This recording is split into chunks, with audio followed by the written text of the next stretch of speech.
Advertência. O material a seguir é uma videoaula apresentada pela servidora Núbia Michela Clementino da Silva como material de estudos do IFPE para fins de atividades remotas no período de pandemia do Covid-19.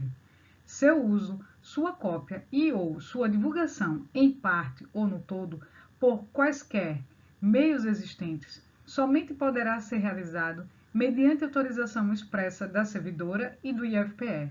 Caso contrário, estarão sujeitos às penalidades legais vigentes. Olá, seres que brilham! E aí, tudo bem com vocês? Vamos para a nossa próxima aula de Sociologia. Dessa vez vamos pensar a sociedade a partir da perspectiva de Karl Marx. Vamos nessa? Karl Marx nasceu em 1818 e morreu em 1883. Ele nasce numa cidade chamada Trier, que ficava no Reino da Prússia, atualmente conhecido como a Alemanha. Ele escreveu um livro composto por alguns volumes, que é o Capital. Nesse livro, ele vai nos colocar a questão de que as transformações sociais podem ser explicadas pela relação conflituosa entre forças sociais. Complicado? Bom, a gente vai destrinchar isso, mas é preciso que vocês entendam que Karl Marx está falando de classes sociais. Para ele, por exemplo, a história da humanidade nada mais é do que a história entre lutas travadas pelas diferentes classes sociais. E a gente vai trabalhar bastante esse conceito de Karl Marx aqui nessa aula. Vamos pegar agora uma síntese das ideias de Karl Marx a partir do seu livro didático Sociologia Hoje. Lá você tem, por exemplo, a perspectiva de que a teoria marxista ela foi marcada principalmente por três correntes de pensamento de sua época. Vejam só, a primeira delas foi a filosofia idealista alemã, que era muito forte e que teve como influência o Hegel. Isso vocês devem ver em filosofia. A segunda foi a economia política clássica, que tinha como referência o Adam Smith e o David Ricardo.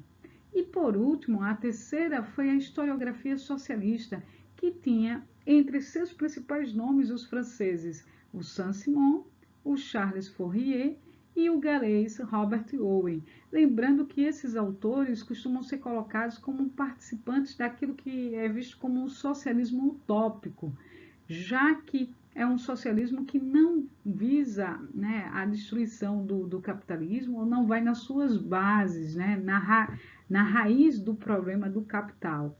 Por isso, o Karl Marx é colocado como um participante de um socialismo científico, contrapondo a esse socialismo utópico. O socialismo de Karl Marx é aquele que vai levantar críticas mais ferozes ao capital e vai na raiz do problema.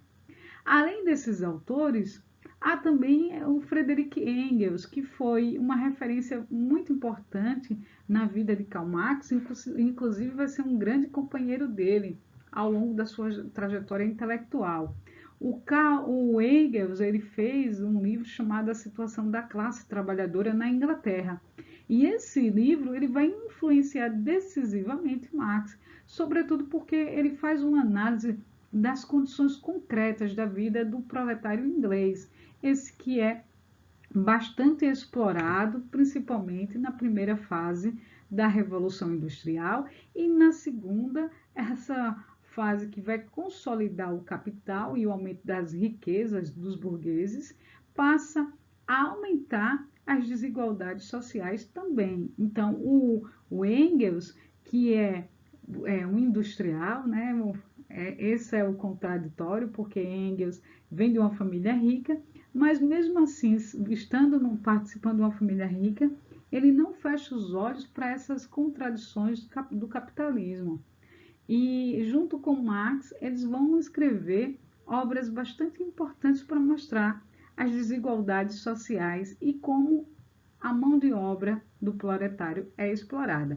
Como eu já mencionei, um dos livros mais importantes de Karl Marx é o Capital, esse que tem mais de um volume.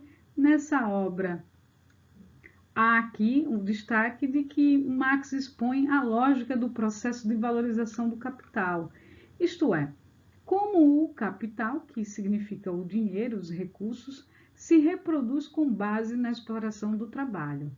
O que Marx vai mostrar aqui é como as riquezas que são produzidas pelo trabalho, o trabalho do operário, passa a ser explorado cada vez mais e resultando num acúmulo dessa lucratividade.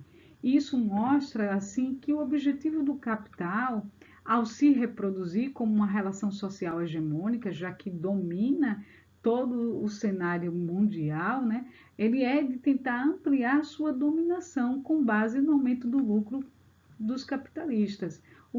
Em síntese, o que Marx está dizendo é que a ideia do capitalismo é gerar lucro, e esse lucro vem da exploração do trabalho da classe trabalhadora, que não recebe adequadamente, que gera lucro, esse lucro não é repartido, por exemplo, ou seja, a classe trabalhadora, ela trabalha muito mais do que ela deveria para gerar essa lucratividade, ou gerar a mais-valia, que é o dinheiro não pago ao trabalhador e que fica com esse capitalista gerando e aumentando a sua riqueza.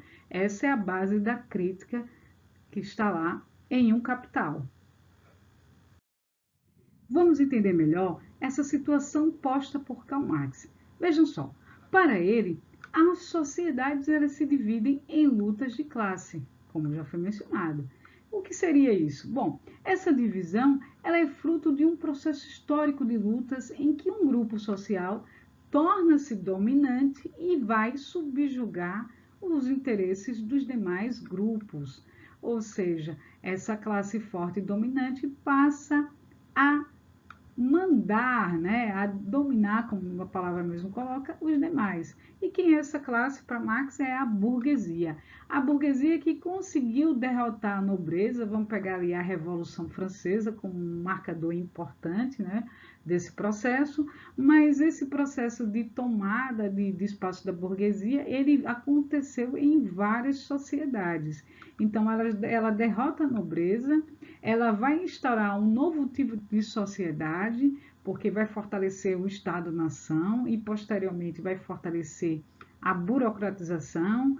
Ela passa a determinar, então, o governo, a política, ela vai também determinar as leis e as regras sociais. Então, logo, a sociedade capitalista, que nasce e é fruto dessa burguesia, tem como objetivo reproduzir a forma de vida burguesa, fundamentada no lucro e estruturada na produção de mercadoria. Essa é uma boa síntese para a gente entender o que é a burguesia dentro da lógica de Karl Marx. Ok, professora, a gente já viu a burguesia. E do outro lado, qual é a outra classe que é a antagônica, que está contra essa burguesia ou é subjugada a ela? É a classe trabalhadora, os proletariados. Essa palavra que vem de prole, né, também, que significa aquele que só tem os seus filhos, né, em latim. Então, vamos tentar entender que essa classe trabalhadora, ela já não tem os meios de produzir, né? É uma classe produtora de mercadoria, cujo trabalho é explorado pelos capitalistas.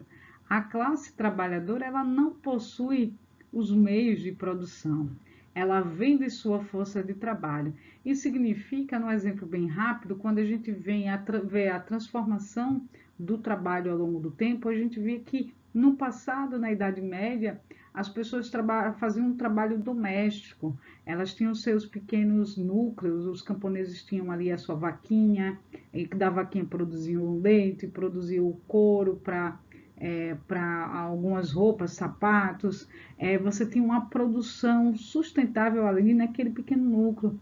Posteriormente, né, ao longo da política de cercamento, que vai expulsar também esses camponeses das terras comuns, você tem toda essa migração para as cidades. Então, esse camponês, que vai virar até um trabalhador livre, ele não vai ter mais os meios de produzir, ele não tem as suas ferramentas, ele não tem a matéria-prima, ele não é dono da fábrica. A única coisa que ele dispõe, de verdade, é da sua força de trabalho. e ele troca a sua força de trabalho por um salário. Assim é o que Marx está colocando aqui, ele vende sua força de trabalho. Essa é a luta de classes. Então, de um lado você tem a burguesia, os capitalistas, e do outro lado os proletários, a classe trabalhadora, que seria explorada pelos burgueses. Vamos explorar um pouquinho mais. A partir dessa questão, eu quero que vocês pensem por que a classe trabalhadora se deixa explorar. Bom, segundo o livro de vocês, porque houve uma expropriação dos meios de produzir, ou seja, houve uma retirada. Essa classe trabalhadora, como eu já expliquei anteriormente, ela vende apenas o seu trabalho, a sua força de trabalho em troca de um salário. Ela não possui a matéria-prima, ela não possui as ferramentas, ou seja, por não possuir os meios de produção, é que ela se deixa explorar. Isso significa, pode cair até numa prova de vocês, que os proletários, na visão de Karl Marx, eles seriam alienados, eles estariam alheios ao seu próprio trabalho. Aquilo, né, muitas vezes o trabalhador ele produz coisas que ele nem pode comprar, não pode consumir. Ele fica de fora, o trabalho que se no passado para Marx o trabalho é visto como um produtor de um processo de humanização desse sujeito que vai, por meio do trabalho, produzir cultura, sanar as suas necessidades e logo até a busca de uma autonomia. Já nessa relação de exploração, esse trabalhador que não tem mais como produzir, ele se sente obrigado a se deixar explorar. Logo, para sobreviver, os trabalhadores seriam obrigados a vender o seu trabalho a um capitalista, num comércio ou na indústria, já que eles não têm as ferramentas, ele não tem mais a matéria-prima e a única coisa que ele pode vender é a sua força de trabalho. Eu também destaquei como algo importante para a gente perceber na obra de Marx é o seu livro A Ideologia Alemã, um livro que foi escrito entre 1845 a 1846, no qual Marx vai chamar a atenção para as formas de dominação ideológica que existem.